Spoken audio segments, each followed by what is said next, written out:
Joe Pickler may have run the largest supermarket chain in the nation, but he is not an off-the-shelf variety of person. Not by a long shot. Joe is one of those relentless forces for good that's been unleashed on the greater Cincinnati community. There's no question that Joe has made Cincinnati a better place in which to live. There are many things that define a city. You can think of a city, its buildings, its physical locale, but also the special people in the city are what define it. And Joe is one of those special people. We as a community are very fortunate to have Joe and Susan Pichler living amongst us. So how do you try to sum up someone as multifaceted as Joe Pickler? Joe is a person of enormous integrity. Joe at heart is a teacher. Joe's a Renaissance man. He's a doer. Joe's an extraordinary person. He's a consummate volunteer. He's the real deal. An inspiration to others. I'm the luckiest guy in the world. He fits the bill, or fits the definition of great. There's a joke about great living in Cincinnati, and it's better than the alternative. I'd like Joe to put me in his will. But let's not get ahead of ourselves. Looking back, Joe Pickler's childhood home in St. Louis was always filled with family devotion and classical music. But make no mistake about it, he wasn't raised on Easy Street. Born in 1939, the fifth of 6 children, Joe and his brothers and sisters relied heavily on each other after the passing of their father and mother. It was a period of time in which you kind of had to make a decision, is life worth it at all? Or, hey, today I'm here and I know what my parents have taught me, and so we do the best you can with the hand that's dealt you. Joe did not arrive on the scene with a silver spoon in his mouth. Joe worked. Joe worked his way through college, and that gave him an enormous appreciation of work and of education. He's had a marvelous education. He went to Notre Dame. He got a master's and a PhD from the University of Chicago. He taught at the University of Kansas. In 1965, Joe joined the faculty at the University of Kansas School of Business, where he taught for 15 years. Well, at the University of Kansas Business School, he was known as one of the best professors. And unfortunately, I wasn't smart enough to take his class. And had I realized I worked for the man the rest of my life, I probably would have taken his class. While serving as the dean of the School of Business, Joe was asked to join the board of the Dillon Companies, a supermarket chain headquartered in central Kansas. By 1980, Dillon had convinced Joe to join its management team full-time. So they said, all right, we'll make a deal that if this doesn't work, your children can be educated wherever they choose in college.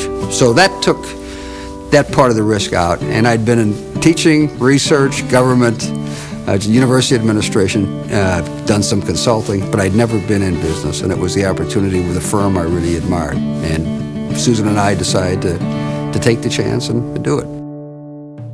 In 1983, Dillon merged with the Kroger Company, and by 1986, Joe found himself in Cincinnati as company president, and while there, made his own kind of music. He would come through the halls of the Kroger Company whistling, and he did it for a lot of reasons. One was that he loved music. We all laughed that he also did it to let us know he was coming, so if we were goofing off, it was a heads up. You know, I've been whistling since I was 3 years old. It was my first great achievement. And the whistling continued, even when times got tough. During the takeover battle, one day I was going through the office. Things were really tight. In fact, there was a headline that day in the Cincinnati Post that said, "Kroger is gone." That's the headline. I still have it. And things were tight. And as I went through an office, one of the people in the office stopped me and said, "Hey Joe, you're not whistling. Are you ever going to whistle again?" Click. What I knew is she was concerned that things were really so bad that I had stopped whistling. Listen, I whistled every hour of every day until that takeover battle was over. He brought us through some very, very tough times, and he did it with a great team of people around him. But we always knew who was the leader and who was at the helm. This year, in 2008, we are 125 years old. There was a point in time in our history in 1988 when Kroger almost disappeared. And had it not been for Lyle Everingham and Joe Pickler as a company, we might not be here today. But through it all, education always remained close to Joe's heart. In 1989, he co-founded the Greater Cincinnati Scholarship Association. There's always been somebody to help me. It's been a partnership, whether it's Susan or whether it's my family, or whether it's my colleagues at Kroger, whatever it is.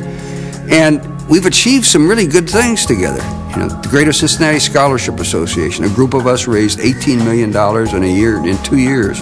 Incredible. So that every kid in Cincinnati would get a college scholarship. He's not only helped us at the Greater Cincinnati Foundation, he is a vice chair of 3CDC and has been the primary point man on the over-the-Rhine redevelopment, and over-the-Rhine has changed considerably for the better thanks to Joe. I admire in Joe a real joy of living that's motivated by his family, by his faith, and by the people around him. He really takes joy in the successes of others and seeing them be successful. I hope Joe, when he's next fishing, gets a huge fish, not as big as mine, but big.